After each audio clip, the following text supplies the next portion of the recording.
الله أكبر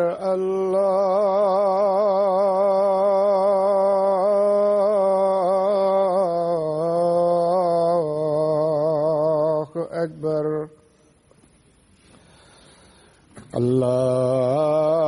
الله أكبر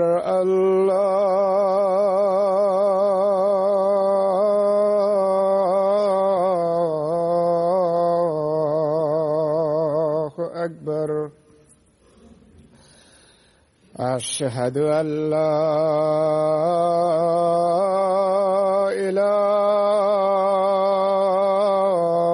إله إلا الله أشهد أن لا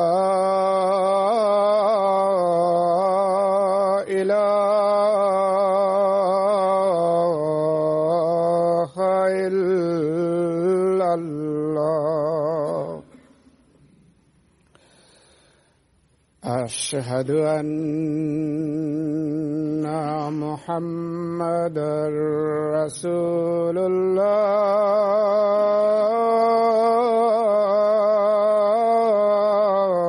الله أشهد أن محمدًا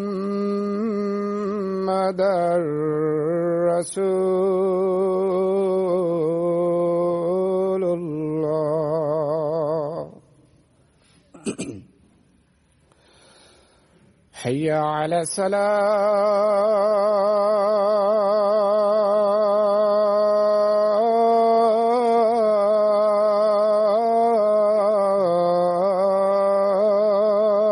الصلاة حي على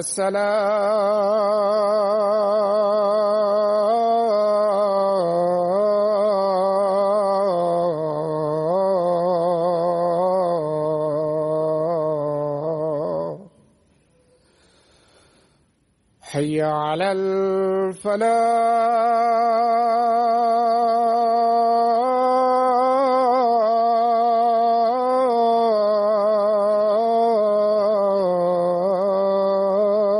الفلاح حي على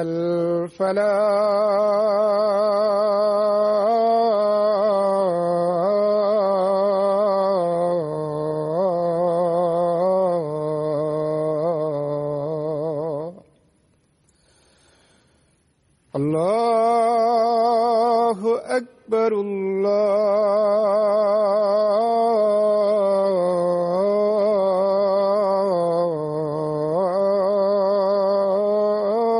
الله أكبر لا إله إلا الله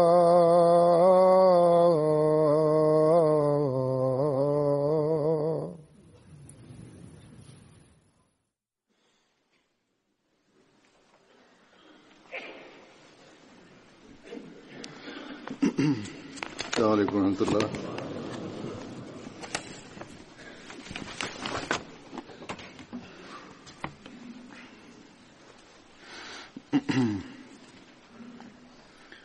أشهد أن لا إله إلا الله وحده لا شريك له وأشهد أن محمدًا عبده ورسوله أما بعد فأعوذ بالله من الشيطان الرجيم بسم الله الرحمن الرحيم الحمد لله رب العالمين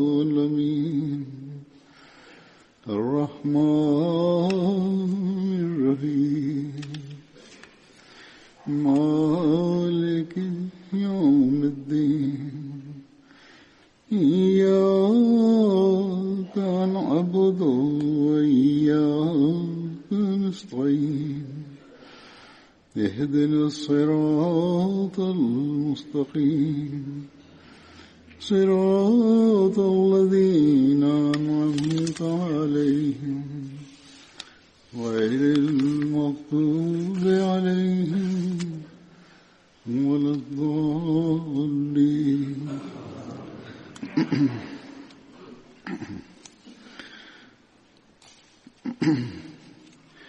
आज जिन साहबा का जिक्र करूंगा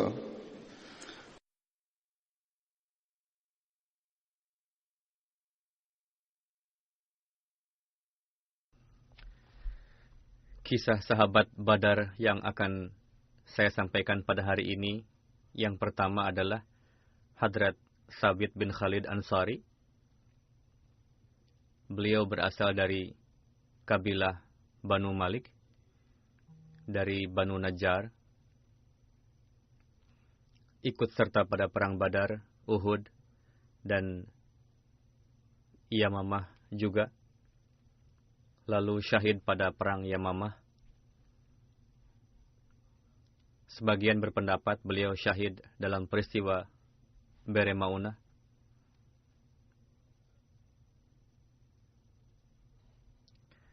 Sahabat berikutnya Hadrat Abdullah bin Urfah.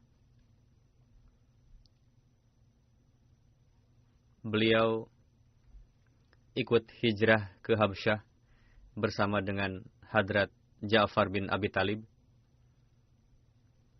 Hadrat Abdullah bin Mas'ud meriwayatkan, Rasulullah mengutus kami kepada Najasyi, dan kami berjumlah sekitar 80 orang.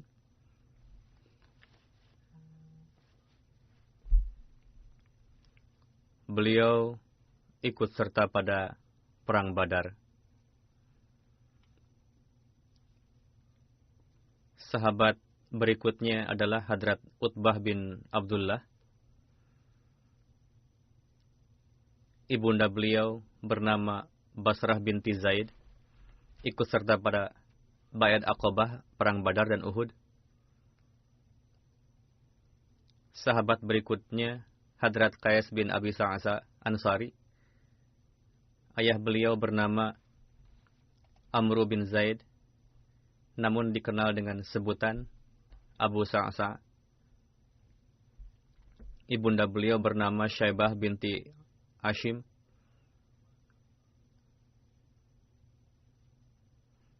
Beliau ikut serta dalam Bai'at Aqabah beserta dengan 70 Ansar lainnya. Beliau juga mendapatkan kemuliaan ikut serta dalam perang Badar dan Uhud. Dalam perjalanan menuju perang Badar, Hadrat Rasulullah bermalam di daerah luar Madinah bernama Buyutus Siqya. Di tempat itu juga anak di bawah umur yang ingin ikut berperang, anak itu dipulangkan. Rasulullah bersabda kepada para sahabat, ambilkan air dari sumur Suqya. Lalu beliau meminum airnya dan beliau melaksanakan salat berjamaah di rumah-rumah di Suqya. Sepulang dari Suqya, Rasulullah memerintahkan Hadrat Qais bin Abi Sa'sa untuk menghitung jumlah pasukan muslim. Saat itu pun Hadrat Qais ditugaskan sebagai pengawas air. Setelah itu, Rasulullah sendiri bermalam di rumah Bir Abi Anba yang berjarak sekitar 2,5 kilometer dari Masjid Nabawi. Ketika Rasulullah memerintahkan untuk menghitung, lalu Hadrat Qais menghitungnya dan melaporkan kepada Rasulullah bahwa jumlah pasukan adalah 313 orang. Mendengar laporan tersebut, Rasulullah sangat bahagia. Beliau bersabda, seperti itu jugalah jumlah orang yang menyertai Talut.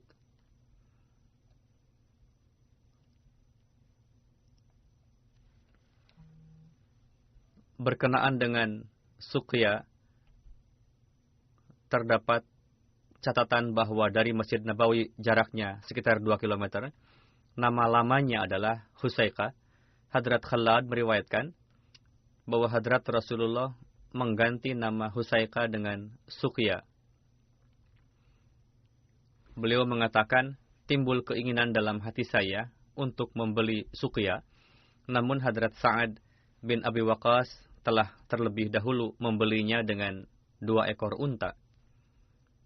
Menurut riwayat lain, dengan 7 uqiyah, yakni senilai 280 dirham.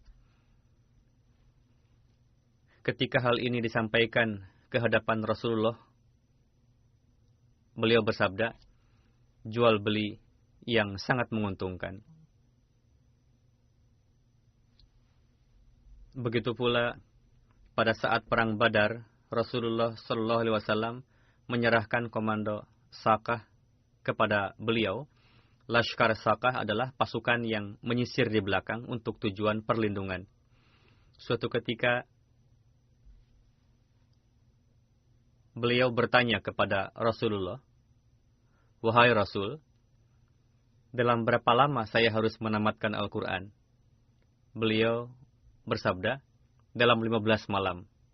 Hadrat Qais bertanya lagi, "Saya sanggup melakukannya lebih cepat dari itu." Rasulullah bersabda, "Lakukan dari 1 Jumat ke Jumat lainnya." Lalu beliau berkata, "Saya sanggup lebih cepat lagi dari itu."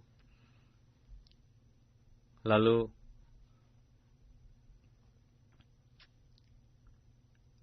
beliau tilawat Al-Quran seperti itu sampai tiba masa tua dan mulai menggunakan perban pada mata, sehingga beliau hanya mampu menamatkan Al-Quran dalam waktu 15 hari. Saat itu beliau mengatakan, seandainya saya menerima keringanan yang diberikan oleh Rasulullah, yakni untuk menamatkan Al-Quran dalam 15 malam. Hadrat Qais memiliki 2 anak, bernama Al-Faqih dan Ummi Harith. Ibunda keduanya bernama Umamah binti Mu'adz. Hadrat Qais tidak bertambah keturunannya. Hadrat Qais memiliki 3 saudara, pria, yang mendapatkan kesempatan untuk bergaul dengan Rasulullah. Namun mereka tidak ikut serta pada perang Badar. Di antaranya Hadrat Harith, yakni yang syahid pada perang Yamamah. Hadrat Abu Khilab, Hadrat Jabir bin Abi Sa'sa, yang syahid pada perang Mu'attah.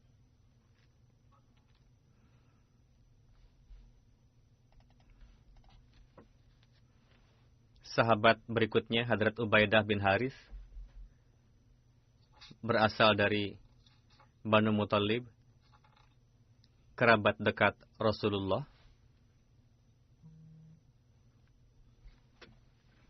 Beliau berasal dari Banu Muttalib. Beliau dijuluki Abu Harith. Sebagian orang berpendapat disebut dengan Abu Muawiyah. Ibunda bernama Suhailah binti Khazai. Hadrat Ubaidah lebih tua 10 tahun dari Rasulullah. Beliau baiat pada masa awal Islam. Beliau telah beriman sebelum Rasulullah memasuki Darul Arqam. Hadrat Abu Ubaidah, Hadrat Abu Salma bin Abdullah Asadi, Hadrat Abdullah bin Arqam Makhzumi, dan Hadrat Utsman bin Maz'un baiat dalam waktu yang sama. Dalam pandangan Rasulullah, Hadrat Abu Ubaidah memiliki maqam yang khas. Hadrat Ubaidah bin Harith memeluk Islam pada masa awal. Beliau adalah salah satu pemuka Banu Abdul Manaf. Hadrat Ubaidah bin Harith hijrah ke Madinah bersama dengan 2 saudara beliau bernama Hadrat Tufail bin Harith dan Hadrat Husain bin Harith. Hadrat Masta bin Asasah juga ikut. Sebelum mulai perjalanan, telah diputuskan bahwa mereka akan berkumpul di lembah Naji. Namun Hadrat Masta bin Asasah tertinggal di belakang karena beliau dipatuk ular. Pada hari berikutnya, beliau mendapatkan kabar bahwa Hadrat Masta akan pergi ke Dase. Untuk itu, mereka kembali dan membawa serta mereka ke Madinah. Di Madinah, mereka tinggal di rumah Hadrat Abdurrahman bin Salma. Hadrat Rasulullah telah menjalinkan persaudaraan antara Hadrat Ubaidah bin Haris dengan Hadrat Umair bin Al-Hamam. Keduanya syahid dalam Perang Badar.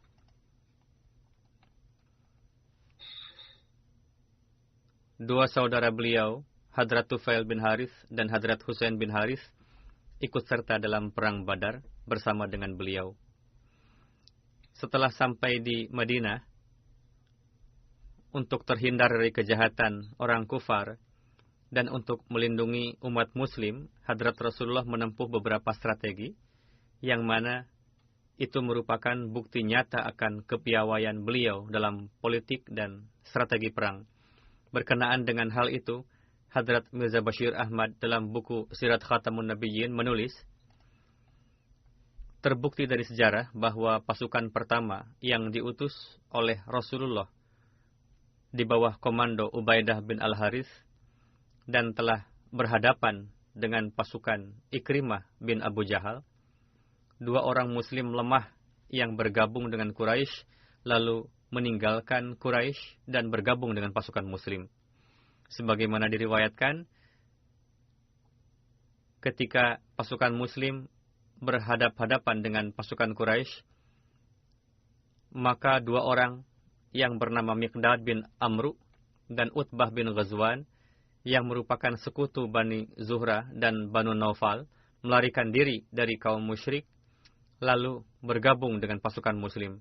Kedua orang ini adalah pasukan muslim yang semata memanfaatkan pasukan kufar untuk bergabung dengan pasukan muslim. Salah satu tujuan Rasulullah dalam mengutus pasukan tersebut adalah supaya orang-orang seperti itu dapat terbebas dari Quraisy yang zalim dan mendapatkan kesempatan untuk bergabung dengan pasukan muslim. 8 bulan setelah hijrah, Rasulullah mengutus Hadrat Ubaidah bin Haris bersama dengan 60 atau 80 pasukan berkuda. Rasulullah mengikatkan bendera berwarna putih untuk Hadrat Ubaidah bin Haris yang diangkat oleh Mista bin Asasah. Tujuan dari syariah atau perang yang tidak diikuti oleh Rasulullah tersebut adalah untuk menghentikan kafilah dagang Quraisy. Kafilah Quraisy itu dipimpin oleh Abu Sufyan, sebagian berpendapat oleh Ikrimah, dan sebagian lagi mengatakan dipimpin oleh Makrad bin Hifs. Kafilah kufar tersebut berjumlah 200 orang. Pasukan sahabat mendapati kafilah tersebut di lembah Qabik. Daerah itu disebut juga dengan nama Wadan. Tidak terjadi pertarungan lebih di antara kedua grup tersebut, hanya saling memanah, tidak dibuatkan barisan peperangan. Sahabat yang paling pertama melontarkan panah adalah Hadrat Sa'ad bin Abi Waqqas, dan itu adalah panah pertama yang dilontarkan dari pihak Islam. Pada saat itu ikut serta Hadrat Miqdad bin Aswad dan Hadrat Uyainah bin Ghazwan. Sedangkan menurut Ibnu Hisham dan Tarikh Tibri, ikut juga Utbah bin Ghazwan. Tertulis bahwa kedua orang itu melarikan diri dari pasukan musyrik lalu bergabung dengan muslim, karena keduanya adalah muslim yang ingin bergabung dengan pasukan muslim. Ini adalah syariah Islam yang kedua di bawah komando Hadrat Ubaidah bin Haris. Setelah saling memanah, kedua pasukan mundur karena pasukan musyrik begitu gentar dengan pasukan muslim, beranggapan bahwa laskar pasukan umat muslim sangat banyak dan mendapatkan bantuan. Untuk itu mereka ketakutan dan mundur. Pasukan muslim pun tidak mengejarnya. Memang terjadi peperangan. Keduanya saling melontarkan panah. Pada akhirnya pasukan kufar mundur dan pasukan muslim pun kembali pulang. Dengan mengutip dari buku sirat, Hadrat Mirza Bashir Ahmad menulis, setelah kembali dari Perang Wadan pada awal bulan Rabiul Awal, Hadrat Rasulullah mengutus pasukan muhajirin yang terdiri dari 60-70 pasukan berkuda di bawah komando kerabat beliau bernama Utbah bin Haris Matalabi. Tujuan dari langkah itu pun adalah untuk menghadapi serangan Quraisy Mekah. Setelah Ubaidah bin Haris dan pasukannya menempuh perjalanan dan sampai di sebuah tempat bernama Saniyatul Marrah, lalu berhenti di sana. Mereka melihat ada 200 pasukan muda Quraisy dengan senjata lengkap di bawah komando Ikrimah bin Abu Jahal.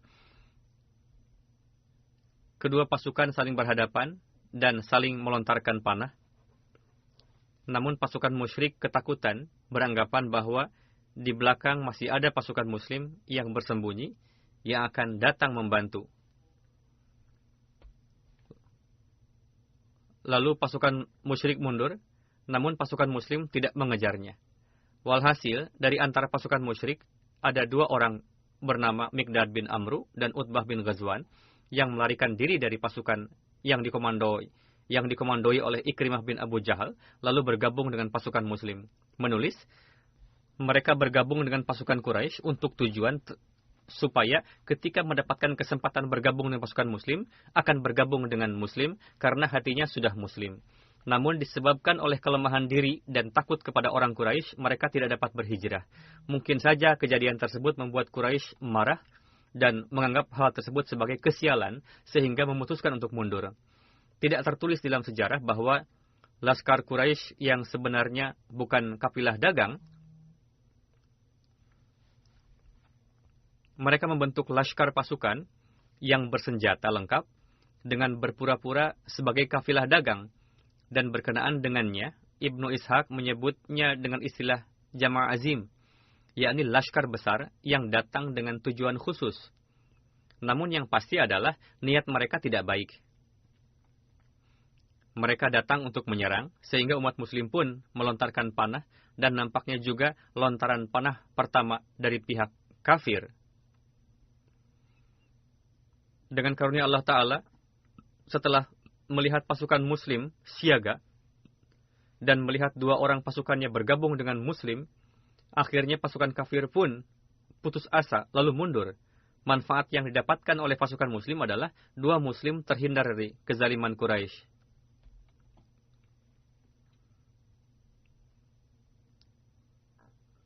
Pada saat perang Badar, beliau radhiyallahu anhu bertarung dengan Walid bin Utbah dari pihak kafir.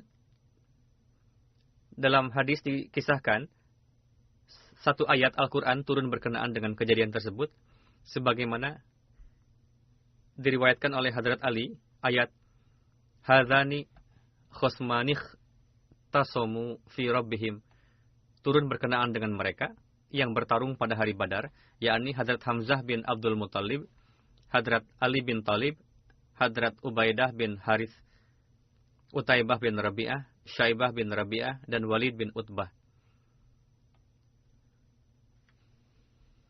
Ayat tersebut artinya 2 pasukan yang bertarung mengenai Tuhan mereka. Ayat lengkapnya sebagai berikut: Hadzani khosmani ikhtasamu fi rabbihim falladzina kafaru qutti'at lahum thiyabum min nar yusabbu min fawqi ru'usihimul hamim. Inilah 2 golongan yang bertengkar. Mereka saling bertengkar mengenai Tuhan mereka. Maka orang kafir akan dibuatkan untuk mereka pakaian-pakaian dari api neraka, disiramkan air yang sedang mendidih ke atas kepala mereka. Berkenaan dengan pertarungan ini dijelaskan lebih lanjut dalam Sunan Abu Daud sebagai berikut. Hadrat Ali meriwayatkan, Utbah bin Rabi'ah di belakangnya ikut juga anak dan saudaranya, berteriak mengatakan, siapa yang akan tampil untuk bertarung dengan kami? Banyak pemuda Ansar yang menjawab tantangan itu. Utbah bertanya, siapa kamu? Mereka menjawab, kami Ansar. Utbah berkata, kami tidak ada urusan dengan kalian. Kami hanya ingin bertarung dengan anak paman kami, Hadrat Rasulullah bersabda, "Wahai Hamzah, bangkitlah. Wahai Ali, berdirilah. Wahai Utbah bin Harits, majulah." Hadrat Ali meriwayatkan, seketika mendengar suara Rasulullah, Hadrat Hamzah maju menuju Utbah, saya ke arah Syaibah, lalu terjadi duel antara Ubaidah bin Harits dan Walid. Keduanya saling melukai satu sama lain. Lalu kami melihat Walid, ia terbunuh, dan kami membawanya keluar dari medan perang. Dalam duel tersebut, Utbah menebas betis Hadrat Ubaidah bin Harits hingga terkelupas, lalu Rasulullah membangkitkan beliau, dan setelah perang berakhir dibawa ke Safra, daerah dekat Badar, lalu wafat di sana. Beliau dimakamkan di tempat itu juga.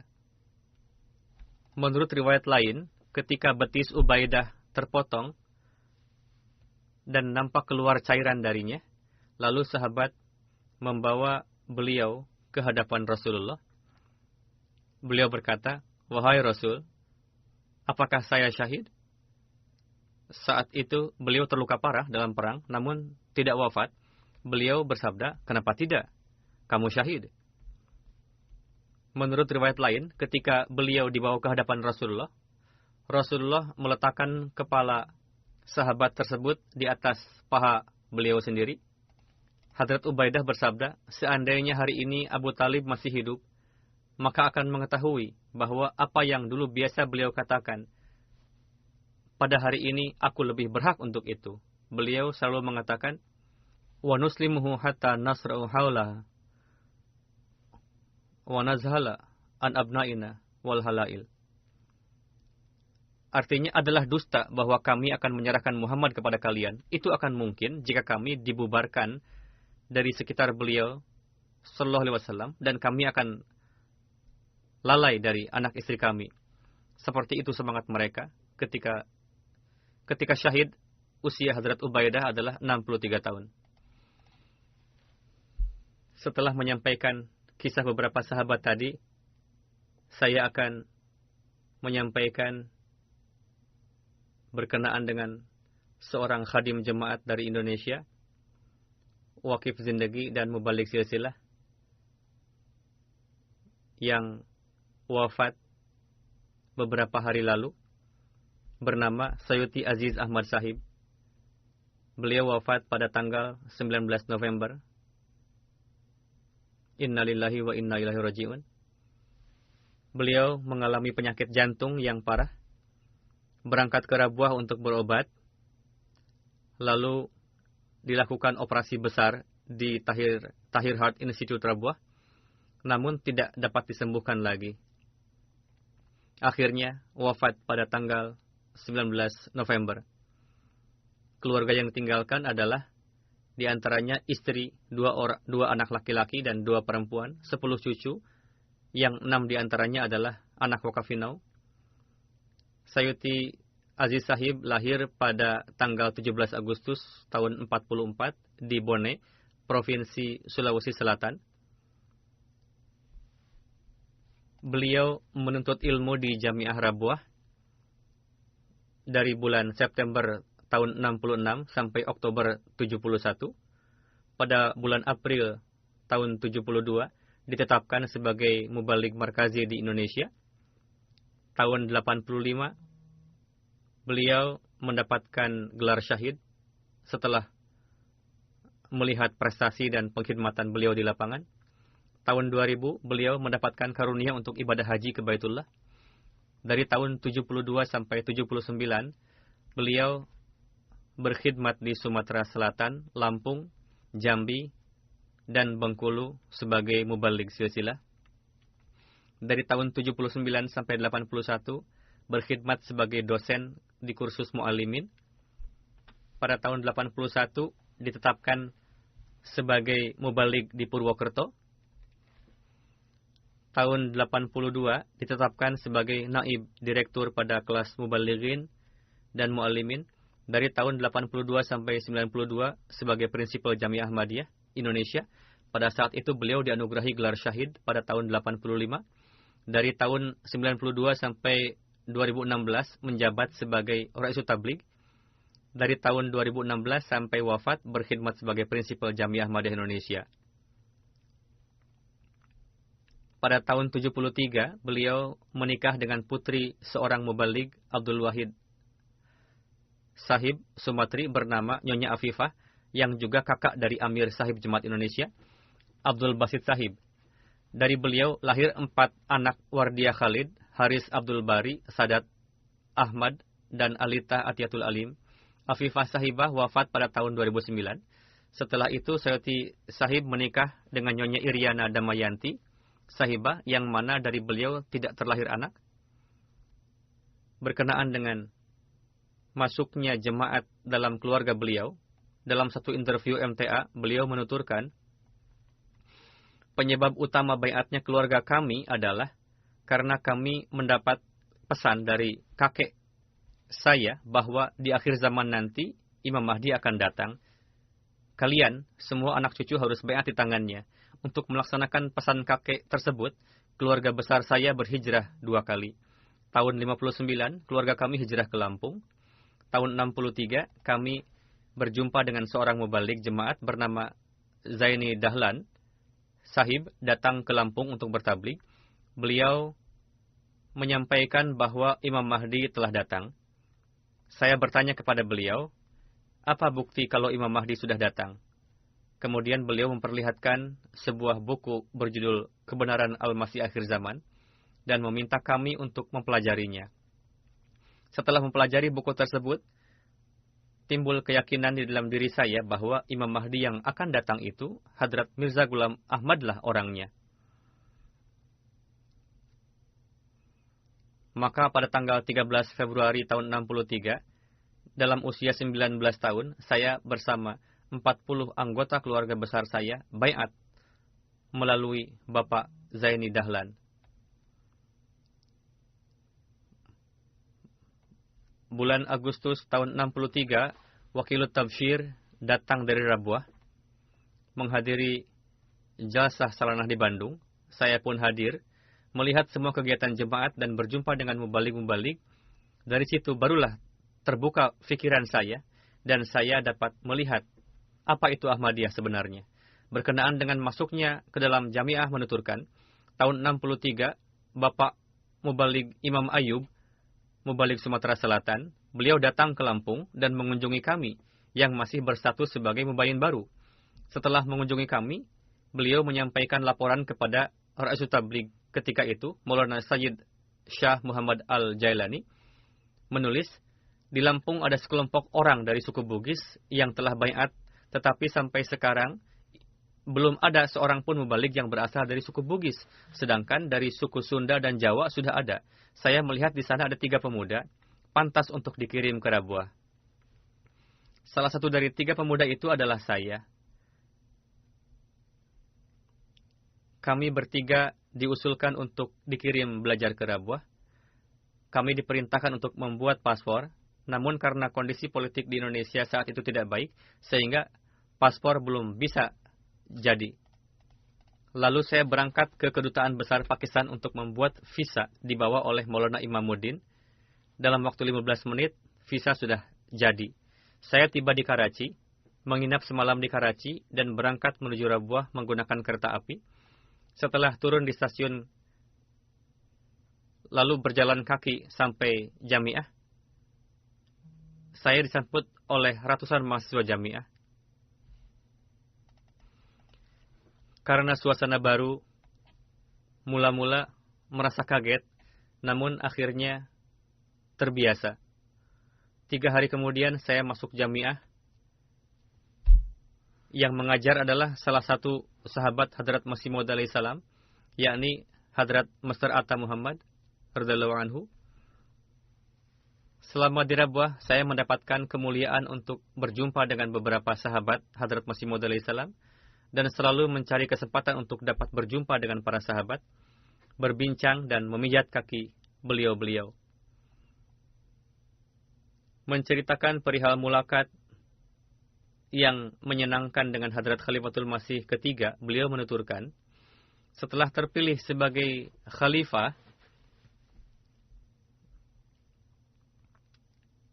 untuk pertama kali kami berjumpa dengan Huzur ketiga, lalu kami berpelukan.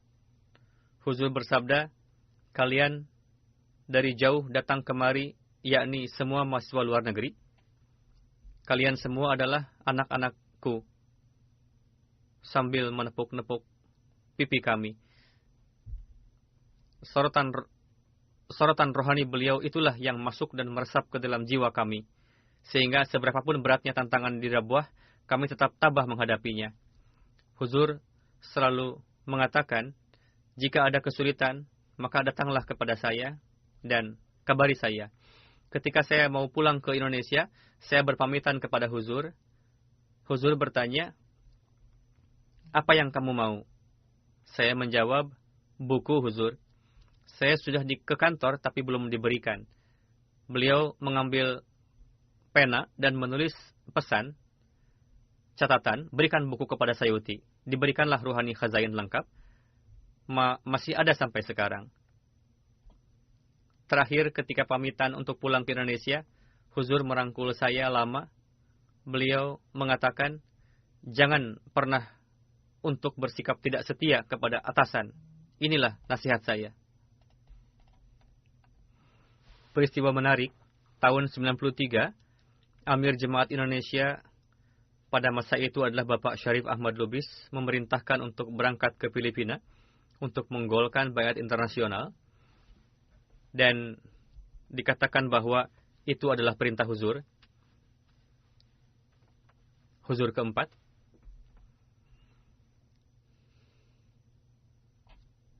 Sayuti Sahib mengatakan, saya ini lemah, tidak tahu bahasa.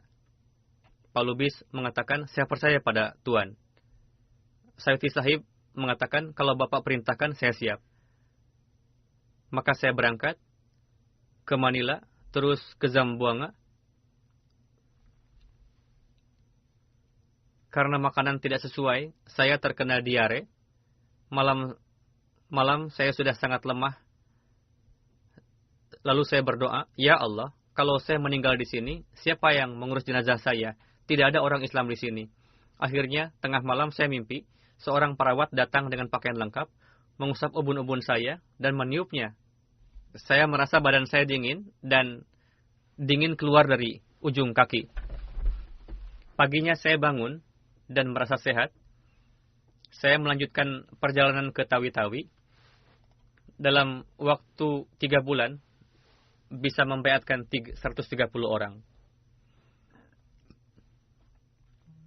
Abdul Basit Sahib, Amir Jemaat Indonesia menulis, saya mendapatkan kesempatan untuk menyaksikan dari dekat sosok Maulana Sayuti Aziz sebagai abang ipar dan sesama mubalik. Beliau adalah sosok pribadi yang sederhana, rendah hati, penyabar dalam setiap situasi, rajin berdoa dan tahajud, sangat bertawakal kepada Allah Subhanahu wa taala. Memiliki kecintaan yang tulus kepada nizam khilafat dan khalifah, mendahulukan urusan jemaat, agama daripada urusan pribadi atau keluarga. Beliau seorang khadim silsilah yang berhasil dalam setiap jabatan atau tugas yang diembannya. Apakah sebagai mubalik dosen jamiah, prinsipal jamiah, maupun sebagai mubalik in charge. Dan beliau menjadi contoh teladan bagi khadim-khadim lainnya dalam keikhlasan berkhidmat bagi jemaat ilahi. Maksum Saib, naib prinsipal jamiah menulis, Sayuti Sahib mengajar terjemah Al-Quran di Darjah Khamisah, Rabi'ah dan Salisah Jamiah. Mengajar kalam di tingkat mubashir. Untuk mengajar beliau menggunakan buku Irfani Ilahi. Ketika kesehatan beliau semakin lemah karena penyakit, sehingga sulit untuk berjalan, maka para mahasiswa datang langsung ke kantor beliau untuk mendapatkan kuliah. Sebelum berangkat ke Rabwah pun, beliau mengajar untuk kelas terakhir pada tanggal 8 November. Beliau selalu mengatakan, sekarang jamiah telah ditingkatkan menjadi syahid dan Khalifatul Masih telah menyetujuinya. Untuk itu kalian harus memenuhi harapan huzur dan harus bersungguh-sungguh. Putri beliau, Mardia Khalidah Sahibah, menulis, Bapak adalah seorang mubalik yang benar-benar mewakafkan hidupnya untuk agama dan jemaat. Sebagian besar waktunya dihabiskan untuk mengkhidmati agama, sehingga waktu yang diluangkan untuk urusan keluarga sangatlah sedikit. Jarang sekali kami berlibur bersama-sama, namun kami mengerti dan memaklumi bahwa itulah jalan hidup seorang wakaf zindagi. Dalam memberikan tarbiyat, Bapak juga tipe orang yang tidak banyak bicara, tetapi mencontohkan dengan perbuatan. Sementara ketika ibu kami sedang sakit, beliau dengan setia merawat dan mengurus segala keperluannya. Pada waktu bulan Ramadan, Bapak sendirilah yang menyiapkan sahur dan buka puasa dan tidak meminta bantuan kepada orang lain. Beliau terbiasa melakukan pekerjaannya sendiri. Putra beliau, Sadat Ahmad Sahib, menulis, Bapak sangat sabar dalam memberikan tarbiyat kepada anak-anak, namun beliau sangat menekankan untuk salat. Ketika waktu salat tiba, beliau mendidik anak-anaknya supaya salat fardu berjamaah di masjid. Kalau saya belum datang di masjid pada waktu salat, maka beliau akan mengajak saya. Beliau menasihati agar jangan sekalipun meninggalkan salat fardu dan jangan tinggalkan salat sunnah, juga selalu membaca Al-Quran. Putri beliau, Atiyatul Alim, menulis, Bapak selalu berkata jujur. Bapak tidak pernah berbohong kepada anak-anaknya meskipun dalam candaan.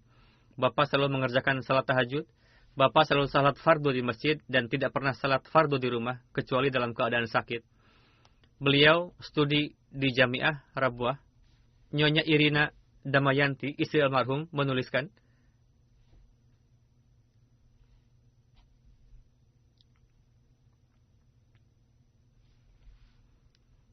sebelum Bapak berangkat ke Rabwah untuk menjalani operasi jantung, Bapak berpesan kepada saya dan anak-anak bahwa ahli waris saya adalah khilafat. Hidup dan mati saya hanya untuk jemaat. Bapak sangat ingin pergi ke Jalsah Jalanah Jerman tahun ini. Begitu besarnya keinginan Bapak untuk bertemu dengan huzur, padahal kondisi kesehatan tidak baik. Dan semua anak meminta Bapak untuk tidak berangkat. Ternyata pertemuan dengan huzur di Jalsah Jalanah Jerman itu adalah pertemuan terakhir. Huzur bersabda, berjumpa dengan saya di Jerman. Istri beliau menulis, menurut saya, Bapak adalah suami yang terbaik. Saya belajar mengenai ketaatan dari beliau. Dalam urusan jemaat, Bapak tidak menghiraukan kesehatan. Menantu beliau, Zaki Firdaus, menulis, sejak beberapa tahun sebelum terjadinya peristiwa penyerangan terhadap markas Jemaat Ahmadiyah di Indonesia, pada pertengahan tahun 2005, beberapa kali beredar kabar mengenai rencana penyerangan terhadap markaz, sehingga ada himbauan agar para khudam datang ke markaz untuk berjaga.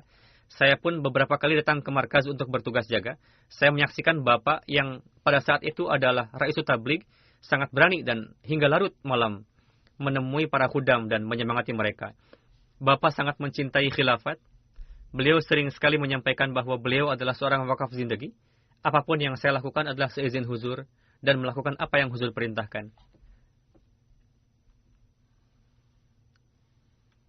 Pada tahun 2017, Bapak terkena stroke yang membuat beliau untuk sementara waktu tidak dapat berbicara dengan jelas.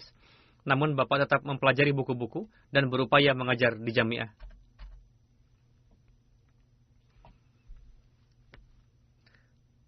Bapak Ahmad Supardi, Sekretaris Tarbiyat Jemaat Ahmadiyah Indonesia, menulis, jika mendapatkan masukan yang baik, almarhum menyampaikan terima kasih dengan rasa hormat, dan ketika menghadapi kesulitan dalam suatu urusan, beliau meminta musyawarah dengan tulus. Ahmad Nur Komar Sahib Mubalik menulis, sosok yang selalu sederhana, namun penuh wibawa. Meskipun sudah berumur, namun beliau masih sigap dalam urusan jemaat, layaknya pemuda. Nasihat yang selalu saya ingat dari beliau, bahwa jangan pernah berpaling dari Allah Ta'ala. Mintalah kepada Allah Ta'ala, karena dia tidak akan menolak doa. Ketika menginterview kelas syahid, beliau dengan bergetar mengatakan kepada saya, jangan pernah kamu meninggalkan wakaf, karena orang seperti itu adalah sangat merugi.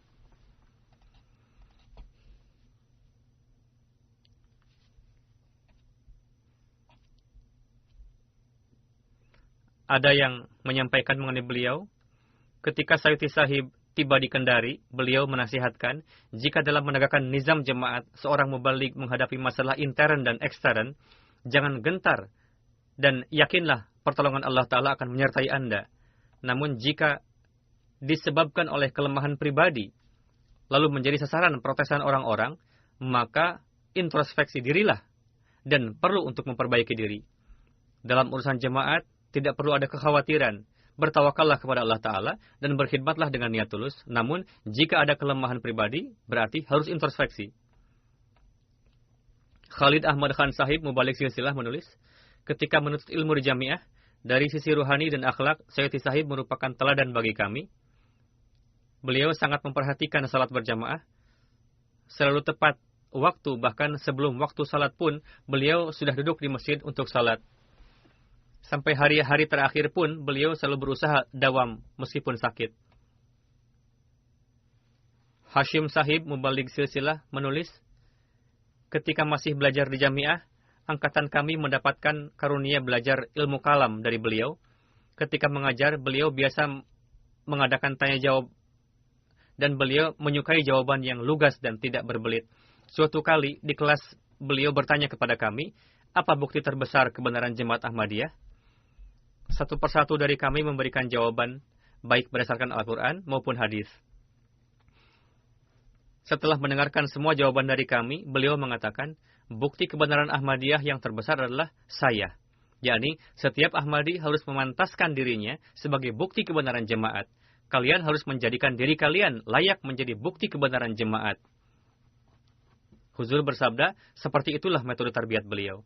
Sayuti Sahib mengatakan, artinya kalau kalian mengamalkan ajaran Ahmadiyah dengan sebenar-benarnya, kalianlah yang menjadi bukti terbesar kebenaran Ahmadiyah.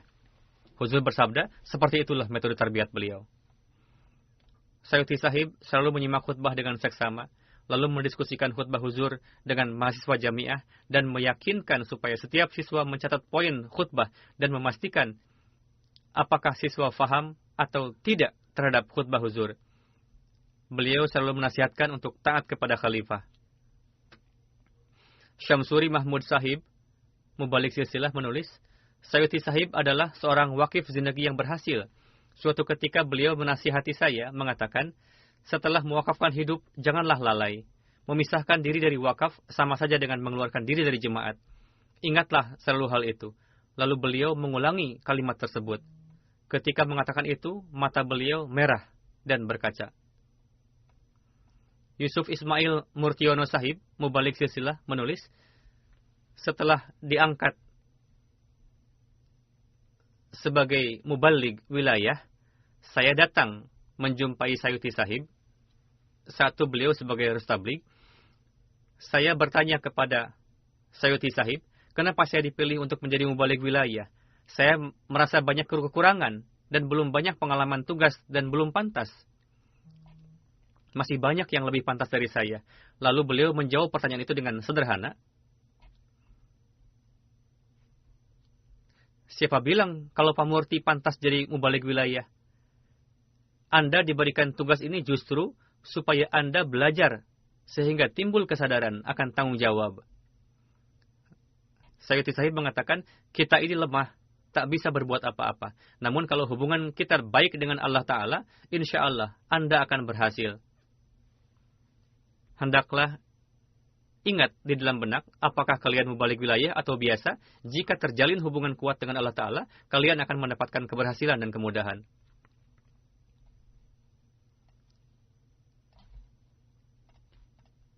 Ikha Nur Kohongia Sahib, General Manager MTA menulis, saya pernah mempunyai masalah yang cukup besar, lalu saya memohon doa kepada Sayuti Sahib melalui SMS. Saat itu beliau tidak menjawabnya. Lalu beliau meminta nomor HP saya kepada seseorang. Pada esok harinya saya berjumpa dengan beliau dan beliau mengatakan kepada saya, apakah Anda sudah minta doa kepada Huzur? Saya katakan, sudah. beliau senang mendengarnya. Dan beliau mengatakan bahwa pentingkan untuk memohon doa kepada Huzur. Beliau bicara sambil meneteskan air mata, bicara seperti itu. Kelihatan sekali beliau sangat mencintai khalifah. Berkali-kali beliau terharu dan meneteskan air mata di saat beliau membicarakan khalifah. Dengan karunia Allah Ta'ala, almarhum adalah Musi. Beliau wafat di Rabwah, Pakistan. 23 November jasad beliau tiba di Indonesia. Pada tanggal 24 November dimakamkan di Makbarah Musian, Markaz Parung. Banyak sekali orang yang hadir dalam pemakaman. Semoga Allah Ta'ala meninggikan derajat beliau, menganugerahkan makam yang luhur di surga Firdaus. Semoga Allah Ta'ala menganugerahkan kesabaran kepada yang ditinggalkan. Dan semoga anak keturunan beliau diberikan taufik untuk dapat mengikuti jejak langkah beliau. Amin.